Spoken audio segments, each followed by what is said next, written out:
Welcome back students. तो हम ecology पढ़ रहे थे और पिछले लेक्चर में हमने पॉपुलेशन कवर कर लिया था। अब हम यहाँ पर देख रहे हैं कम्युनिटी। तो सबसे पहले तो कम्युनिटी हम किसको बोल रहे हैं? विभिन्न जातियों का समूह किसी एक स्थान पर है तो हम उसको कम्युनिटी बोल रहे हैं। यानी मैनी स्पीशीज अगर किसी एक प्लेस पे है तो हम उसको कम्युनिटी या समुदाय बोलते हैं। ठीक है। अब यार ये तो हो गई डेफिनेशन, लेकिन इसके क्या कैरेक्टर्स है, इस कम्युनिटी के क्या गुण हैं, तो वो हम देखते हैं। सबसे पहला कैरेक्टर है स्पीशीज डायवर्सिटी, यानी प्रजाति विभिन्नता। प्रजाति विभिन्नता, देखो किसी एक स्थान पर बहुत सारी अलग अलग तरह की जातियां रह सकती हैं। उनमें अगर इतनी सारी डायवर्सिटी है, इतनी सारी विभिन्नता है, तो वो किस रीजन से, उसके पीछे कारण क्या है? उसके पीछे रीजन है वहां की मिट्टी, वहां का एनवायरमेंट, टेम्परेचर, सॉइल, वाटर, अलग अलग तरह के जो एनवायरमेंटल फैक्टर्स हैं उसकी वजह से वहां पर अलग अलग प्रकार की जातियां पाई जाती हैं। ये बात हम जानते हैं कि जो भी एनवायरमेंट जिस जाति या स्पीशीज को सूट करता है, यानी जिस सुटेबल एनवायरमेंट में वो अच्छे से रह सकते हैं, अच्छे से खा सकते हैं और अपनी जैसी दूसरी संतति का जन्म दे सकते हैं, वहां वो स्पीशीज ज्यादा मिलेगी। तो इसी बेसिस पर स्पीशीज डायवर्सिटी एक कम्युनिटी में कैसे होती है, वो एनवायरमेंटल फैक्टर्स पर डिपेंड करती है। दूसरा इसका जो कैरेक्टर है, गुण है, वो क्या है? डोमिनेंस।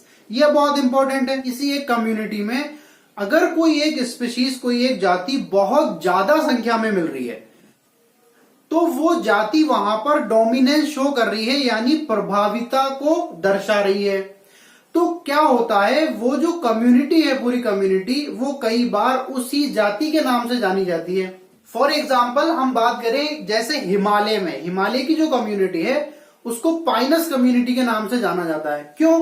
क्योंकि पाइनस सबसे ज्यादा वहां मिलता है, इसलिए उस कम्युनिटी को क्या बोल रहे हैं? Pinus community. ऐसे ही जो अरावली का जो कम्युनिटी है, अरावली का जो समुदाय है, उसको प्रोसिपियस समुदाय के नाम से जाना जाता है। क्यों? क्योंकि प्रोसिपियस वहां ज्यादा मिलते हैं। होता है अगर किसी समुदाय में, किसी कम्युनिटी में जहां बहुत सारी जातियां हैं लेकिन कोई एक जाति सबसे ज्यादा संख्या में है, यानी वो पूरी कम्युनिटी पर प्रभावी है, वो पूरी कम्युनिटी पर प्रभावी है, तो उस कम्युनिटी का नाम उस जाति के नाम पर रख देते हैं। इसको बोलते हैं डोमिनेंस, यानी प्रभाविता। ठीक है। नेक्स्ट देखते हैं स्ट्रेटिफिकेशन। स्ट्रेटिफिकेशन यानी स्त्रीकरण। ये बहुत इंपॉर्टेंट फैक्टर है कम्युनिटी का। क्या हो रहा है यहाँ पर कि कम्युनिटी स्ट्रेटिफिकेशन कर रही है, यानी स्त्रीकरण। जैसे स्तर होता है ना, एक लेयर देन दूसरी लेयर देन तीसरी लेयर, तो यहाँ पर कम्युनिटी ऐसे लेयर फॉर्म में मिल रही है, उसको बोल रहे हैं हम स्ट्रेटिफिकेशन। एक बहुत फेमस एग्जांपल है इसका झील, लेक, जो अक्सर एनसीईआरटी में दिया हुआ है, अक्सर एग्जाम में कवर करते हैं। और हिंदी मीडियम जो स्टूडेंट हैं वो इन कम्युनिटी का नाम इंग्लिश में ही याद रखें। जहां भी कोई हिंदी नाम यूज होता है तो मैं उसको यहाँ पर राइट डाउन कर देता हूं, लिख देता हूं। अदरवाइज जो नाम इंग्लिश में स्टैंडर्ड है वो इंग्लिश में ही आप याद रखें। जैसे कि ये यहाँ पर एक झील का मैंने एक डायग्राम बनाया है, झील का स्त्रीकरण यानी स्ट्रेटिफिकेशन समझने के लिए। तो देखो, झील हम सभी ने देखी है। झील में क्या होता है? एक तो किनारे का क्षेत्र होता है, किनारे का क्षेत्र होता है जो कि ज्यादा गहरा नहीं होता है। हम अक्सर देखते हैं वहां पर कीचड़ सा या दलदल होता है। हम कभी कोई झील में उतरा हो या तालाब में उतरा हो तो इस बात का वो अनुभव करेगा, एक्सपीरियंस करेगा कि जैसे ही वो किनारे को उतरता है, थोड़ा थोड़ा सा पानी होता है, वहां पर कीचड़ जैसी भूमि होती है। ठीक है। तो ऐसा जोन झील में हम उसको बोल रहे हैं लिटोरल जोन। आप यही नाम याद रखेंगे, लिटोरल जोन। ठीक है। कहाँ होता है? झील में किनारे पर। ये यहाँ पर दिखाया हुआ है लिटोरल जोन, ये किनारे पर पाया जाएगा। अब लिटोरल जोन में कौन सी कैसी कम्युनिटी मिलेगी? इसमें मिलेंगे जड़ युक्त पादप, ऐसे प्लांट जिनकी रूट होती है, यानी यहाँ पर रूट मर्ज्ड प्लांट आपको मिलेंगे। कहां पर? लिटोरल जोन में कैसे प्लांट मिलेंगे? रूटेड प्लांट, यानी जड़ युक्त पादप लिटोरल जोन में, झील के लिटोरल जोन में मिलेंगे। ठीक है। तो यहां पर हम बोल रहे हैं कि कैसे पादप मिल रहे हैं, कैसे प्लांट मिल रहे हैं? जड़ युक्त।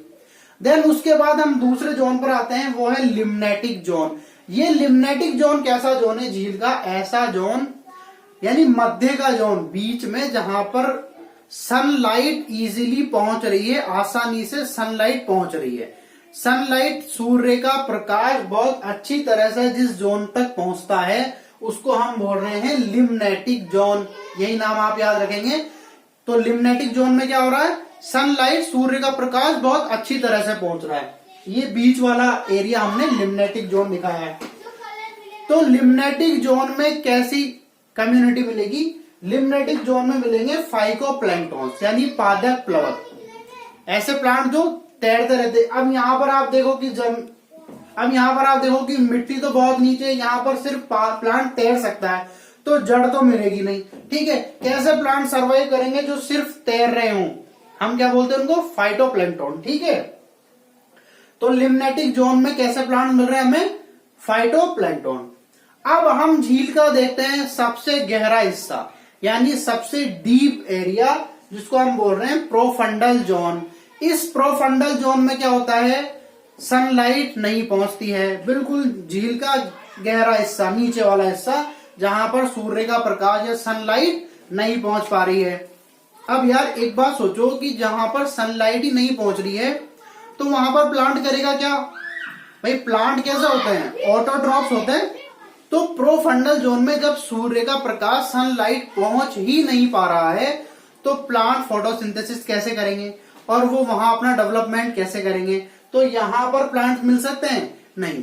प्रोफंडल जोन में कैसी कम्युनिटी मिलेगी, प्रोफंडल जोन में हेट्रोट्रॉपिक एनिमल मिलेंगे, ऐसे एनिमल जो विषम पोषी होते हैं। ठीक है, हेट्रोट्रॉपिक होते हैं, दूसरे किसी एनिमल को वो फीड करेंगे, खा लेंगे, तो ऐसे वो सरवाइव करते हैं, जी सकते हैं। तो अब यार हम अगर स्त्रीकरण, स्ट्रेटिफिकेशन की बात कर रहे थे तो देखो अलग अलग कम्युनिटी का यहाँ स्तर बन गए ना।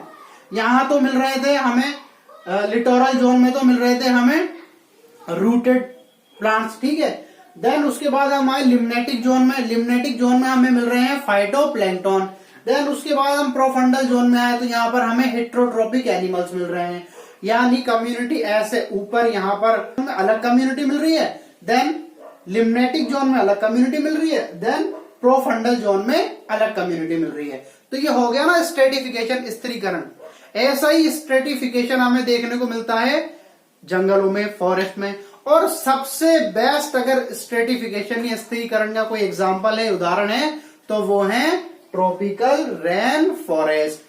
आइडियल और सबसे अच्छा स्ट्रेटिफिकेशन कहां देखने को मिलता है, ट्रॉपिकल रेन फॉरेस्ट में। इसको बोला जाता है बहुमंजिला वन यानी मल्टी स्टोर्ड फॉरेस्ट। यहां पर मेन फैक्टर क्या है, सूर्य का प्रकाश, सनलाइट। सनलाइट जो बड़े प्लांट्स है उनको सनलाइट इजीली मिल जाएगी, देन उनके नीचे जो प्लांट है वो उनके नीचे ऐसे ग्रो करते हैं, फिर ऐसे यानी ट्री, शब, हब।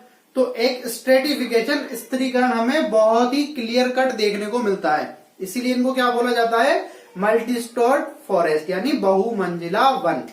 तो ये हम कम्युनिटी के गुण अभी तक देख रहे थे। तो ये कम्युनिटी के अभी हमने देखे हैं गुण, यानी कैरेक्टर हम देख रहे हैं, कम्युनिटी क्या कैरेक्टर होते हैं। अब कम्युनिटी के आपस में इंटर रिलेशनशिप को हम नेक्स्ट वीडियो में डिस्कस करेंगे।